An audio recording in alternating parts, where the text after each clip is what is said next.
ഈ പറഞ്ഞ ഫോറൻസിക് സംഘത്തിന് വേണ്ടി കുഴിയെടുത്ത നമ്മുടെ തൃശ്ശൂരിൽ നവജാത ശിശുക്കളെ കണ്ടെത്താൻ അല്ലെങ്കിൽ ഫോറൻസിക് സംഘത്തിന് വേണ്ടി കുഴിയെടുത്ത ജോർജിൻ്റെ ഒരു പ്രതികരണം നമുക്ക് കിട്ടുന്നുണ്ട്. ആ പ്രതികരണത്തിൽ അല്പസമയത്തിനകം എത്താൻ കഴിയുമെന്ന് പ്രതീക്ഷിക്കുന്നു. അപ്പോൾ ജോർജ് പറയുകയാണ്, ഒരടി താഴെ മാത്രമാണ് ഇതൊക്കെ ഉണ്ടായിരുന്നത്. കുഞ്ഞിൻ്റെ വിരലടക്കം, കുട്ടിയുടെ വിരൽ ഭാഗങ്ങൾ, ചെറിയ അസ്ഥികളൊക്കെ അടക്കം കണ്ടെത്താൻ കഴിഞ്ഞു. അതിൽ കൂടുതൽ ആഴത്തിൽ കുഴിച്ചപ്പോൾ കാര്യമായിട്ടൊന്നും കിട്ടിയില്ല എന്നുകൂടി ജോർജ് പറയുന്നു. ജോർജിൻ്റെ പ്രതികരണം അല്പസമയത്തിനകം കേൾപ്പിക്കാം. അതിന് മുമ്പ് നിതിൻ അംബുജലിലേക്ക് പോകും. നിതിൻ, എന്താണ് ഫോറൻസിക് സംഘത്തിന് വേണ്ടി കുഴിയെടുത്ത ആ പുള്ളി അദ്ദേഹം പറയുന്നത്? ഈ കുഞ്ഞിൻ്റെ വിരളൊക്കെ കിട്ടി എന്നൊക്കെ അതേ രൂപത്തിൽ കിട്ടിയെന്നാണോ പറയുന്നത് നിതിൻ?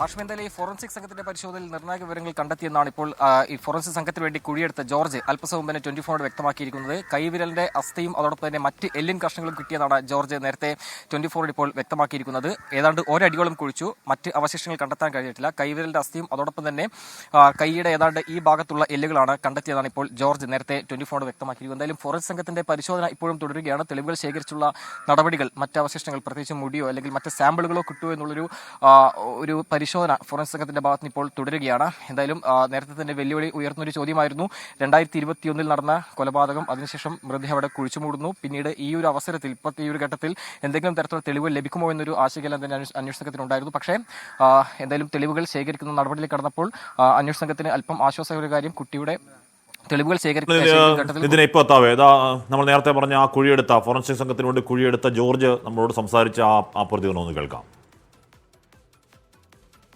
തലമുടി അങ്ങനത്തെ എന്തെങ്കിലും കണ്ടെത്താൻ പറ്റിയില്ല. അത് ചെറിയ കുട്ടിയല്ലേ, ജനിച്ചിട്ട് അധികം നാളായിട്ടുണ്ടാവില്ലല്ലോ. എത്ര അടി കുഴിക്കേണ്ടി വന്നു? ഒരു അടിയോളം, അത്ര വന്നുള്ളൂ. എന്തൊക്കെയാണ് കിട്ടിയത്? നമുക്ക് പറയാൻ പറ്റില്ല, ആ ഡോക്ടർക്ക് അല്ലേ അറിയുള്ളൂ. എന്നാലും ഒരു അത്യാവശ്യം ശരീരഭാഗത്തിന്റെ അവശേഷങ്ങൾ കിട്ടിയിട്ടുണ്ടല്ലേ? കിട്ടി, കയ്യിലെ വിരലുകൾ, പിന്നെ നമ്മളെ കുഞ്ഞില്ലല്ലേ, കുഞ്ഞു പൈതലല്ലേ, അത്ര ഉണ്ടാവുള്ളൂ.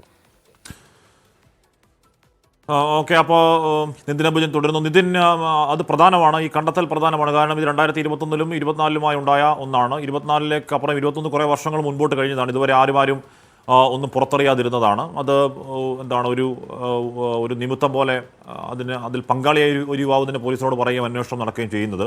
അപ്പോൾ അതിലെ തെളിവുകളൊക്കെ, ഇപ്പോൾ കിട്ടുന്ന തെളിവുകളൊക്കെ അതിനിർണായകമല്ലേ നിതിൻ?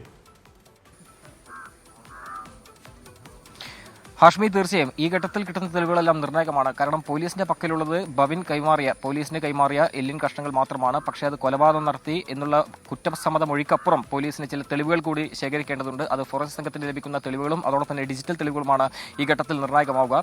ഇന്ന് രാവിലെ തൃശൂർ മെഡിക്കൽ കോളേജിലെ ഫോറൻസിക് മേധാവി ഉന്മേഷിന്റെ നേതൃത്വത്തിൽ നടത്തിയ പരിശോധനയിൽ എന്തായാലും ഇപ്പോൾ എല്ലിൻ കഷ്ണങ്ങൾ കണ്ടെത്തിയെന്നാണ് ഫോറൻസിക് സംഘത്തിന് വേണ്ടി കുഴിയെടുത്ത ജോർജ് 24 വ്യക്തമാക്കിയിരിക്കുന്നത്. അത് ഈ കേസിന്റെ ഈ ഘട്ടത്തിൽ വളരെ നിർണായകമാണ്. കാരണം വർഷങ്ങൾക്ക് മുമ്പ് നടന്ന സംഭവമായതിനാൽ ഈ കേസിൽ വലിയ വെല്ലുവിളിയായിരുന്നു. കാരണം തെളിവുകൾ ശേഖരിക്കുക എന്നുള്ളത്.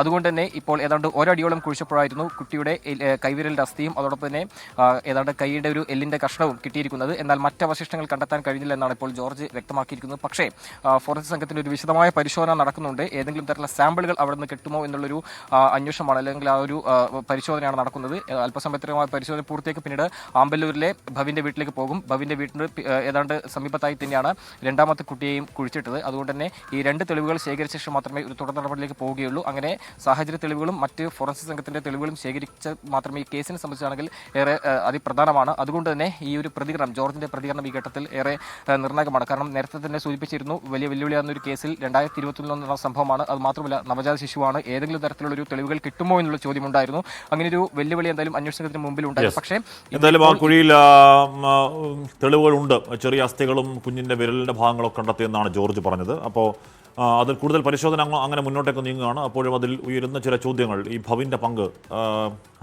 കൊലപാതകത്തിൽ ഭവിൻ്റെ പങ്ക് എന്താണ്? മറ്റാർക്കെങ്കിലും പങ്കുണ്ടോ?